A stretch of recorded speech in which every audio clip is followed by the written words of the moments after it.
Deux hôtels particuliers du centre historique de Béziers, Ajac et Bastard, datant des 14 et 18e siècles, ont été réhabilités en logement.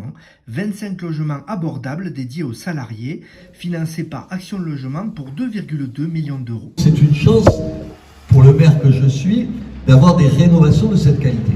Et ensuite, vous y avez fait allusion, c'est une deuxième chance. Parce qu'on a besoin d'attirer en centre-ville, dans le cœur de nos vieilles villes, de cette plus vieille ville de France qu'est Béziers, on a besoin d'attirer une population qui ne soit pas celle qui avait gagné le centre-ville quand il était abandonné, c'était une population de plus en plus pauvre. Ici, on va pouvoir attirer des gens dont on a besoin. On a dépassé clairement des budgets. Au début, quand on arrive, quand on doit reconstituer un escalier le plafond qui se du trouve 15e... qui est pourri et qu'on n'avait pas vu.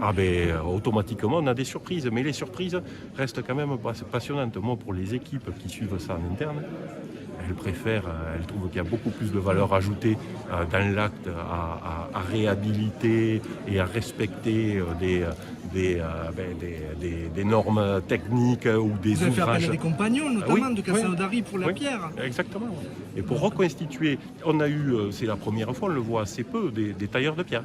Des tailleurs de pierre qui sont venus. On a eu également beaucoup de zingueries, de reprises de toiture avec des poutres centenaires. Donc ça fait appel à des compétences particulières. Pareil pour des enduits à la chaux. On tombe dans des corps d'État qui doivent bénéficier de spécialisation et donc avec notamment des entreprises qui reposent sur des savoir-faire et des compagnons par exemple. Donc là-dessus c'est passionnant. C'est passionnant mais automatiquement il y a un coût.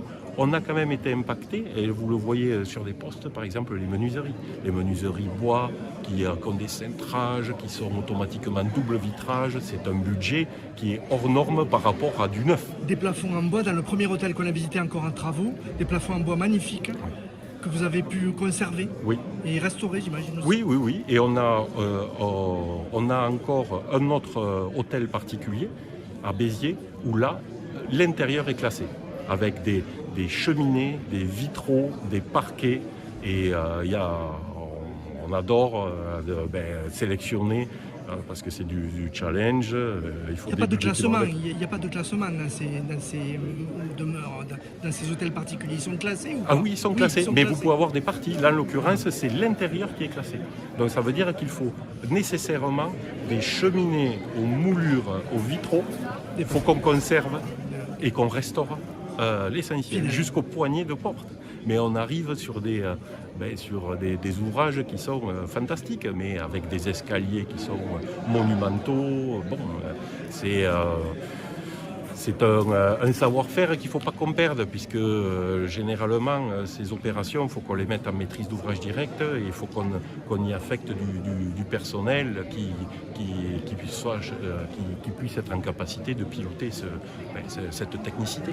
Cette technicité est toujours arbitrée dans le sens de la préservation de la pierre et de l'origine. C'est pour ça que quand on a rebâti l'escalier du 15e siècle en pierre de taille, donc automatiquement, déjà, il n'y a pas énormément d'entreprises locales qui sont en capacité de le faire. Donc, il y a automatiquement un dialogue avec l'entreprise et l'architecte.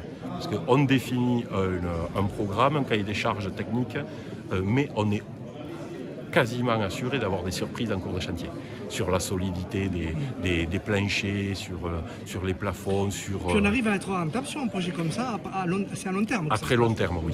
Alors, rentable, non.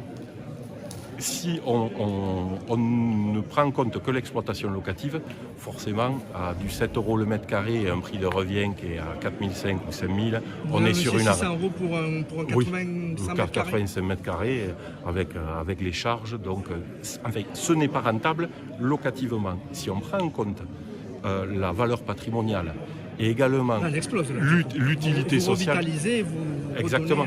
Vous redonnez de la vie et de la valeur à un bien. Oui, parce que à ce tarif-là de loyer, si on veut équilibrer, même avec un prêt sur 30 ans, il faudrait qu'on ait un coût de revient de 2 000 € le mètre carré.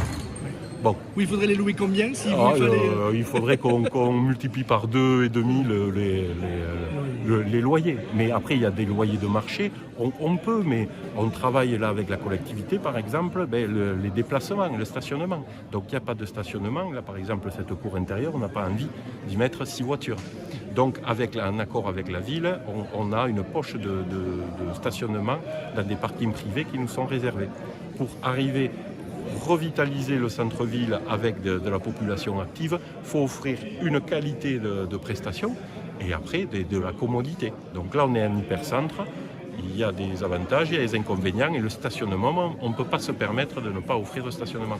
Donc c'est tout ceci qui est repensé, c'est pour ça que même les caves sont utilisées pour faire des locaux vélos qui peuvent être privatifs, parce que si on a un vélo électrique, on ne va pas le mettre dans un local collectif. C'est tous ces sujets qui sont passionnants. Et après, automatiquement, quand on regarde ces lieux majestueux, c'est passionnant. Ouais. Automatiquement, et chaque fois, moi, je me dis, bon, on ne peut pas, budgétairement, on ne peut pas se permettre de dupliquer... mais quand on visite et qu'on est challengé, bon, c'est difficile de dire non. Mais par contre, quand on visite avant travaux, on se fait peur. Et quel état? Vous vous rappelez l'état? Vous l'avez visité? L'état, oui, mais c'était surtout l'état des planchers, des escaliers. C'est inhabitable, c'est insalubre. Oui, complètement insalubre. Et passoire thermique. Là, on sent que c'est sain. Hein. Oui, on sent qu'il n'y a pas d'humidité, que c'est très bien isolé. Oui. Mais ça nous demande d'avoir de l'ingéniosité. Par exemple, si on a des plafonds qui sont à 4 mètres, avec des moulures. On se retrouve souvent avec des appartements qui avaient très peu de salles de bain. C'est même 5 mètres, non? C'est même 5 des fois. Non, mais avec pas de salle de bain. Donc il faut qu'on recrée des salles d'eau, mais on ne peut pas se permettre de cloisonner. Oui, vous avez créé un box à un endroit. Hein, un box, vous étiez obligé puisqu'il y avait... obligé. Oui. Ou non, on pourrait créer un faux plafond. Mais on perd le charme. On perd le charme des moulures, des voûtes. Donc ça demande, et c'est là où on découvre et on pourra s'inspirer des aléas que nous impose la rénovation lourde de bâtiments historiques. Donc passionnant.